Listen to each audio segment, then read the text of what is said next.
அன்பர்களே, இன்று கருட பஞ்சமி. அதனால் ஒரு கருடாழ்வார் திருக்கோயிலுக்கு செல்வோம். கோலாதேவி ஸ்ரீ கருடாழ்வார் திருக்கோவில்.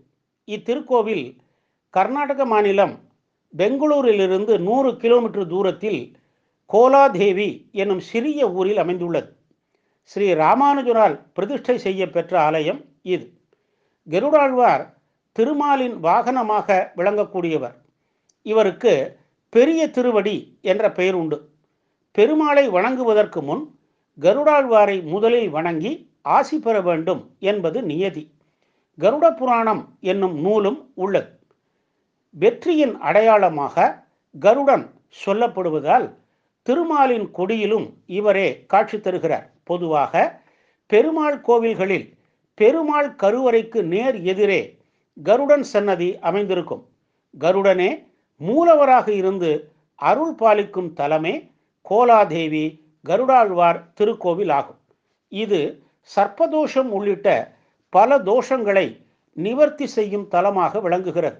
ராமாயணத்தில் இலங்கை மன்னனான ராவணன் சீதையை தூக்கிச் சென்றான். ஜடாயு ராவணனோடு எதிர்த்து சண்டையிட்டது. சிவன் தந்த சந்திரஹாசம் என்ற வாளினால் ஜடாயுவின் சிறகுகளை வெட்டிவிட்டு வீழ்த்தி சென்று விட்டான் ராவணன். ஜடாயுவை கண்ட ஸ்ரீராமரிடம் ராவணன் சீதையை தூக்கி சென்ற செய்தியை கூறிவிட்டு உயிர் துறந்தது ஜடாயு. ஜடாயுவிற்கு ராமரே இறுதிச் சடங்குகளை செய்தார். அந்த இடமே கோலாதேவி எனப்படும்.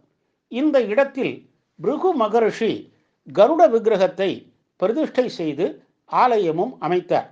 இங்கு கருடனுக்கு தினசரி வழிபாடுகள் நடத்த பெற்று வருகிறது. அர்ஜுனன் காண்டவ வனத்தை எரித்த போது ஏராளமான சர்ப்பங்கள் தீயில் கருகி சாம்பலாகின. இதனால் அர்ஜுனன் சர்ப்பதோஷம் ஏற்பட்டது.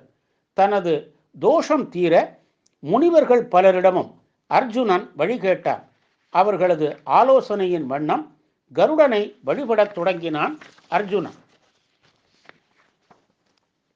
அர்ஜுனன் செய்த கடும் தவத்தால் சர்ப்பதோஷத்திலிருந்து விடுபட்டான். அது முதல் இக்கோவில் சர்ப்பதோஷம் உள்ளிட்ட தோஷங்களை போக்கும் தலமாக கோலாதேவி கருடர் கோவில் விளங்குகிறது.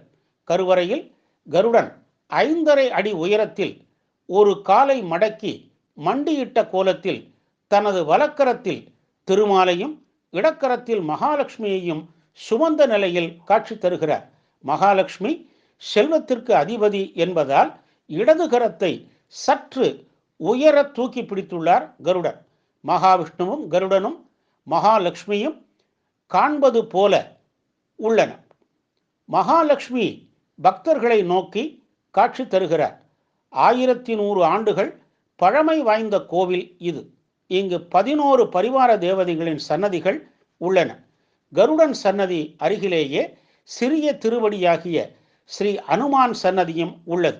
மக்கள் தங்கள் பிறந்த நாளில் இங்கு வழிபட்டு கிரக தோஷங்கள் நீக்க வேண்டி வழிபடுகின்றனர்.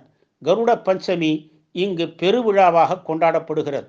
நம் சாபங்கள், தோஷங்கள், சர்ப்ப தோஷங்கள் போக்கி நல்வாழ்வு தரும் கோலாதேவி கருடாழ்வார் கோவிலுக்கு சென்று வழிபட்டு நல்லருள் பெறுவோமாக.